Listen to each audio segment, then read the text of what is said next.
palengke ngayon. Kaya tagaan po natin itong ano, ating tanim. Ito mga kakarga, no? Lipas po ako ng bunga ng ating sitaw. Yan. Para po mayroon tayong pong pangulam. Ito po ang buhay dito sa ano, sa garden, mga kagarden. Oh, mga sitaw-sitaw po dito.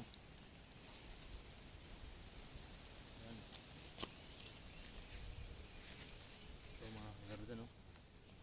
Jadi ano na natin pantanim yan kasi